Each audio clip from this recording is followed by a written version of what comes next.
Whalawhala hia tu hana hina tolo da walatala ke lata I moe mama he au nei. Kua tupe whalu tangata fusiika ia wasele ha koe tau le kua ne kua kisia kua toho mai taha posi mai I moana langatolu he taha e whahi tapu.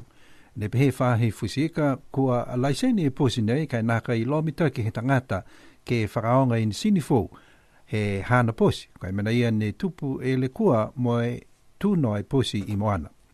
Ko I loa mai foki ko e taha he tauleo leo ne kua whakakese e tupe ha kua langa whiha I tupu e le kua nei, mo e posi he tangata nei, kua naka I hangpitaki ha kua hataki atu ki a ia ka I liu atu anga ia na ia ki tahi. Naka I mitaki ke lata mo e tau puipui anga he hana mui pia foki ni mo e whaulu ka watu ke lang matai a ia. Kua langona I foki nā kai whai insini foki he hana posi kai pehe mai e whahi fusieka. Nā kai whai matawhakawhono ke poa ki pihia ke lata mo e tau posi lalo hifo he hongfu mao no futu. Kai hahai ai e tau fohe ke maike ke alo. Pese ni kua nā kai tālanga I tau posi kiki nei ke o atu ma mao ke moana puke. Nā kai whai matawhakawhono ke hataki po ke tonu hia. Poke whakamori, poke tohia, koe whiha e mamao ne kua maike ke oatuai ke utani ke he whiwhirianga he tangata. Tali mai hele kua nei kua tupu ne kua oatu e whahi fusieka, mo e whakaako atu ki ia ke he whakaholoanga he insini fōu, mo e whakamanatu atu kua lata ke hahaia I tau koloa ke puipui e mui, ka eke kua whinatu ki tahi I loto he posi. Koe mga honei kua whakatūtala e whahinga hua fusieka mo e whahinga hua leo ke whalua tau mātou takianga kua lata ke muitua ki ai e tau mga hui mua ke mai ke o tatai e tau ngahua ke hataki mo e puipui e tau mamui tangata fusieka. Haile whaimali kisi ki lunga e tau numela tangata ne ko mouai ke he tingi whiwa ke he atu Pasifika mo e tupe e tau whahi malalo sino. Koe mga honei kua whitai tau hatakianga he whahi malalo sino ke whakatoka ke mailonga he tau tangata koe ua e ngau ke hautu Pasifika ne kua uta whano ke he tau namu koe tingi whiwa mo e seka whiwa. Koe tau ua e awhi mo hongo fulmaua ne moa e tingi ki ke he motu mo e molea e toko taha e seo tangata ne kua lawi ai. Koe mga honei nā kai whakatari he whahi malalo sino ka kua tau si tua I tau whakaholoanga ke whakahoho tau tangata ke mou e tau matakawi ne kua maiki ke whanawhanaua tau namu. Koe whalua tau whakakisianga he tau ngangau ne ui koe whiwa vela, mamahi uru, mamahi I tua tau mata, mamahi seno mo e whalua mga homoua e tau mangiho. Ka koe tau ngangau tamai ke he motu kua kamata foki. E tau whakaholanga he whahi malolo sino, ke he malewa kalele, ke huhu atu ke he tau tangata kua mai he tau motu ne kua hoko ki ai e ngangau nei. Koe manako ke puipui motu mai he tau ngangau nei. Koe hangai le distala he whahinga hua whakawhiri ko Darren Tohawaka, kua whai hatakianga ia ke lata mo I tau tangata ne manako langmatai lauea, ke lata ai mo e whakawhirianga tokolunga he motu nei tau mahina I mua. Ke ua no nofo ke hoko ke he aho hopo tō kumi langmatai. Pehe mai a ia ko whia ni e tau loea mai New Zealand ke langmatai mo e nākai whai tatongi kia lautolu ne kua nākai whai loea ke he motu nei. Ka e whakahako ni ke lautolu ne kua whakamau ke tutu ke he whakawhirianga lahi.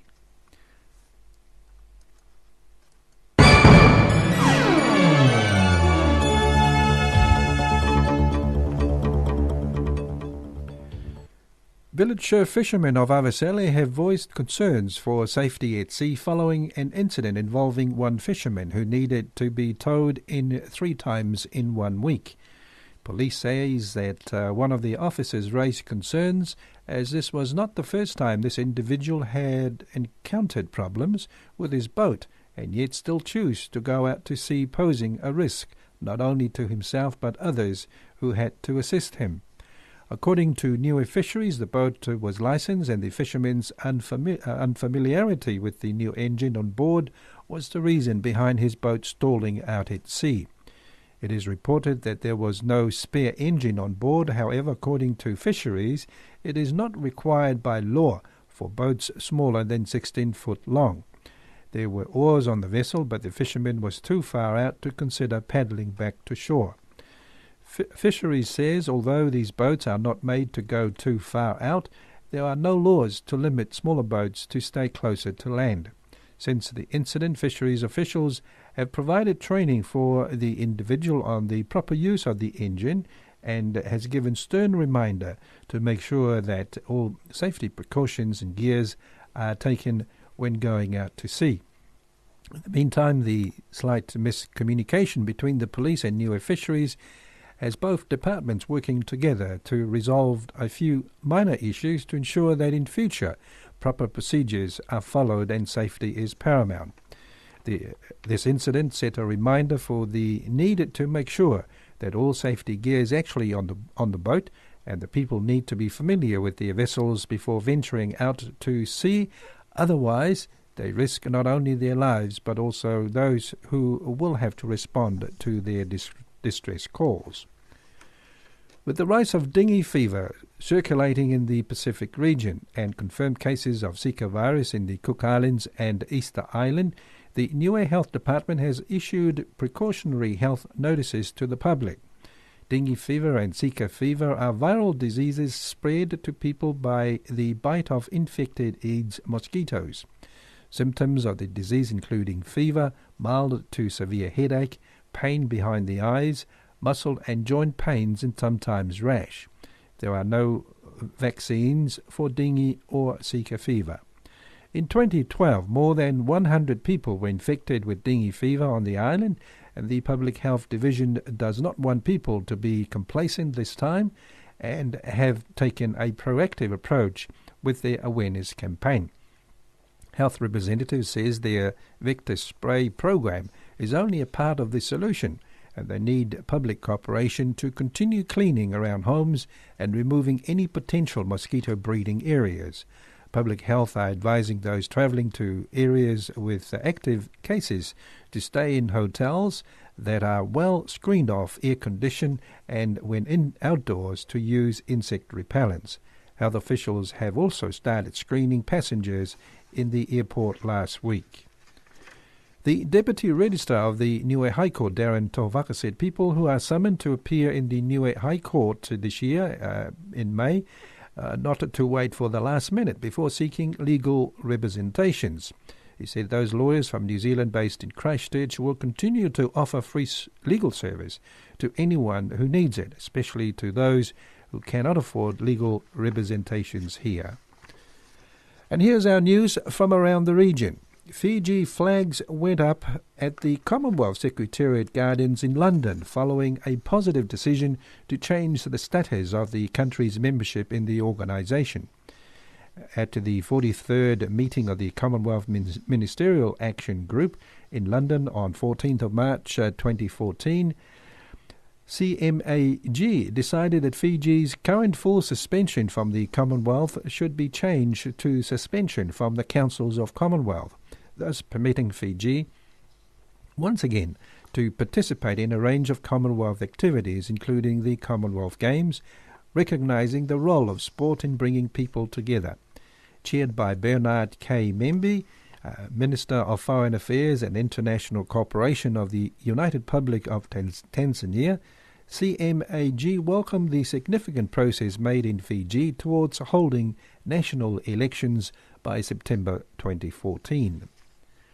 Some CNMI lawmakers expressed support on Monday to Guam legislative resolution asking U.S. President Barack Obama and Congress to permanently place a missile defense system in Guam to protect U.S. island territories, neighboring Micronesian islands, and the Asia-Pacific region. Torres said the Senate will discuss this resolution during their session on Thursday. The 4th Melanesian Spearhead Group MSG Police Commissioners Conference ended in Nadi on Tuesday, with considerable progress made on a number of key initiatives. Co-chair and Fiji Acting Commissioner of Police Ravi Naran said significant progress has been made on the set-up of the Regional Police Academy to train and enhance the knowledge, leadership and operational skills of officers from the MSG region. He said funding was a key issue, although the exact amount needed for a permanent base at Nabukavesi Namusi is not conclusive yet, with the National Police Academy in Nassova to be used as an interim arrangement. For the first time since their arrival in Papua New Guinea, asylum seekers will tell their side of the story on their treatment and condition at the Australian-funded Manus Regional Processing Centre. 4 of them will testify before the National Court sitting in Longo this morning. The National Court instituted inquiries in examining the conditions of the transferees as part of the investigations into whether their basic human rights are being protected. Public Solicitor Fraser Pitpit, who is representing the asylum seekers, told the court yesterday that 32 of them submitted statements in 13 different languages. The second no-confidence motion in 4 months brought against Government of Marshall Islands President Christopher Loic was defeated on Tuesday afternoon by a vote of 17 to 13, with 3 members of Parliament absent. The vote followed more than 4.5 hours of often acrimonious debate over an appointment in December by Foreign Minister Philip Mullah Jamil al-Sayed, the former head of Lebanon's security services, to represent the Marshall Islands in the United Nations Educational, Scientific and Cultural Organizations, or UNESCO. The appointment was rescinded in February after news of its published in the French newspaper Le Figaro, which said the appointment would give him diplomatic immunity from possible prosecution by the United Nations-backed Special Lebanon Tribunal that is investigating the assassination of former Lebanon Prime Minister Hariri. Federal States of Micronesia President Manny Mori has issued a notice of termination of employment to Nixon Bossi, FSM Election Commissioner in Chuuk, based on the recommendation from Albert T. Welly, Director of FSM National Election Office. Albert reported that Bossi has been away from duty, taking unauthorized absence from his work since June 24, 2013. And finally, Fiji's new minimum wage of $2 per hour, that's a US $1, announced by the government last month, came into force on the 1st of March, confirms the Minister for Labour, Industrial Relations and Employment, Johnny Usamate. Usamate, in the government statement, said the national minimum wage regulations had been gazetted and all relevant employees must adjust their workers' wage levels and employment conditions to comply with the NMW regulations and the Employment Relations Promulgation 2007. This historical initiative is in line with government's commitment under the People's Charter for Change, Peace and Progress on reducing poverty to a negligible level by 2015 while enhancing workplace